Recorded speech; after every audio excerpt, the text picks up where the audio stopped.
Fade in, exterior a vast estate in the hills. Just after sunrise, the golden sun peeks over the misty hills. The estate is quiet, almost too quiet. The birds chirp in distant corners, but inside the mansion silence. Not the peaceful kind, but the kind that echoes loneliness. Narrator gentle, reflective tone. In the heart of a mansion worth billions, lived a man who had everything, but felt nothing. Cut to interior lavish living room, marble floors, expensive art on the walls. Harold Beaumont, 76, sits in an oversized leather chair. Wealth clings to every corner of his world. Persian rugs, gold fixtures, priceless paintings, yet his shoulders droop with the heaviness money can't lift. Narrator: his name was Harold Beaumont, a king in a castle of cash. But there was no crown on his head, only silence in his halls. Harold clutches a picture frame. It's old. The photo inside shows a younger version of him with a woman, Laura, his late wife, and 3 children, Michael, Julia, and Henry. Their eyes sparkled then, his did too. Harold, voice trembling, barely above a whisper: "You'd be so disappointed, Laura. They've changed. Or maybe I have." He stares into the fire. The warmth touches his skin, but not his heart. Flashback 2 weeks ago. Harold, sitting with Dr. Wells, his longtime physician and only true confidant. Dr. Wells: "Harold, your results are pristine. For a man your age, you're practically a miracle." Harold, voice low, eyes hollow: "Then why does it feel like I'm already dead?"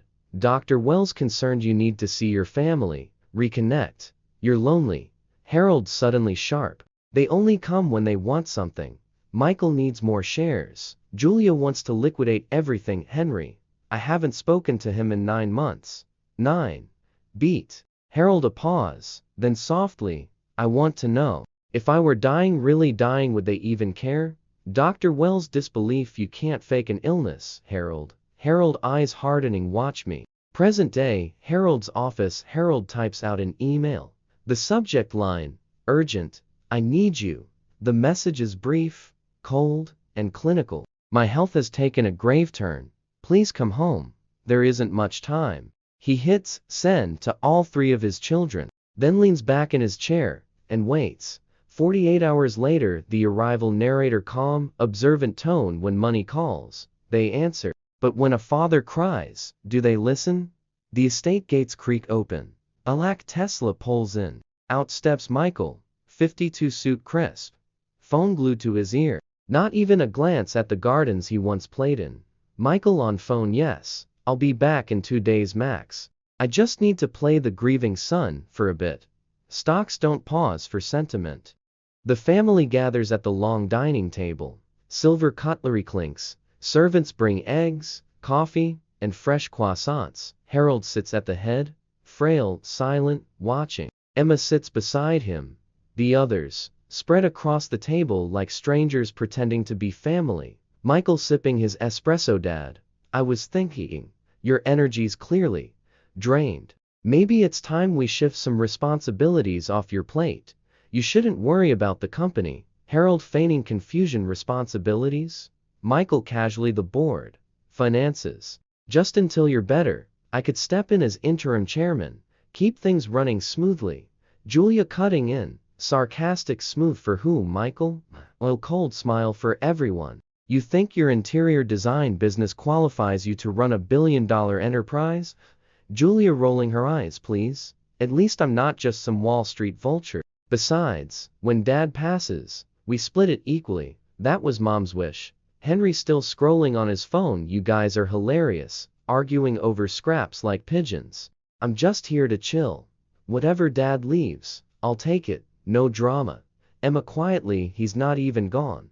Silence falls. All eyes turn to her. Emma, louder: "Now you're talking like he's already dead. And he's right here."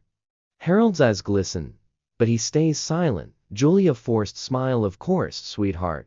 We're just preparing. That's what responsible people do." We're that day, study room. Harold sits alone. The fire crackles. He writes in his notebook, the Testament journal, jotting down observations of each child, their actions, their words. Emma walks in quietly, holding a cup of tea. Emma setting it beside him. Chamomile, you always drank it when your hands trembled. Harold glancing up, surprised. You remember that? Emma sitting down beside him. I remember everything about you, Grandpa. You used to read me poetry when I couldn't sleep.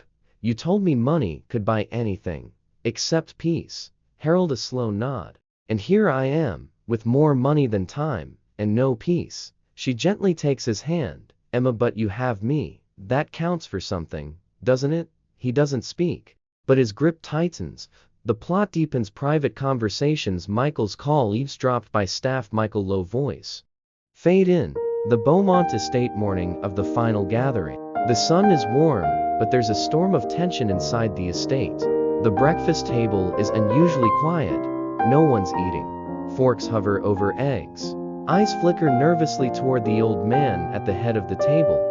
Narrator calm but suspenseful tone. Today was the day. The end of the act, and the beginning of the truth. Harold Beaumont, dressed not in nightgown or slippers, but in a tailored black suit, sat upright, almost regal. His hands no longer trembled. His eyes no longer drooped. The mask of sickness, gone. Harold calmly, thank you all for coming.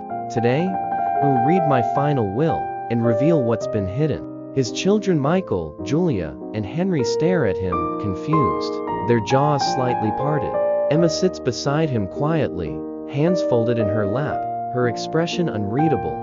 Flashback night before Harold sits in his private study. Emma stands across from him, holding the letter he wrote her. Her face is pale, eyes wide. Emma softly, you lied. To everyone? Harold, yes. I faked the illness, the weakness, the tests, all of it. Emma almost trembling, why? Harold looking into the fire, because I had to know. If my family cared about me, or only what I could give them. He turns to her, eyes wet with pain. Harold. And you, Emma, were the only one who walked through that door without expectations, without questions, without greed. You brought flowers. You played music. You cleaned your grandmother's paintings. He picks up the final will already signed. Harold voice quiet but steady. Tomorrow, the world changes. I may lose their love forever, but I will die knowing I didn't reward betrayal. Present day main hall. The entire family including lawyers, staff, even the housekeepers have gathered.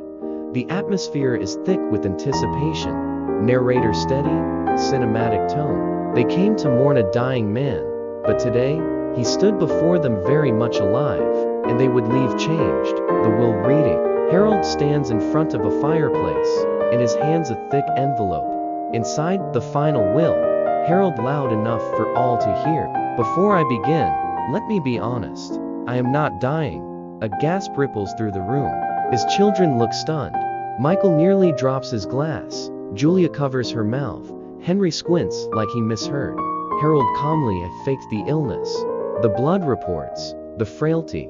All of it. I did it. To see who loved me for who I am. Not for what I have. Dead silence. Harold firmer now. I watched every move. Every whisper. Every deal made in the shadows of this house. I heard the calls to lawyers, the yacht browsing, the wine cellar tours, the property appraisals. I saw it all. The children now begin to speak over each other. Michael defensive, Dad.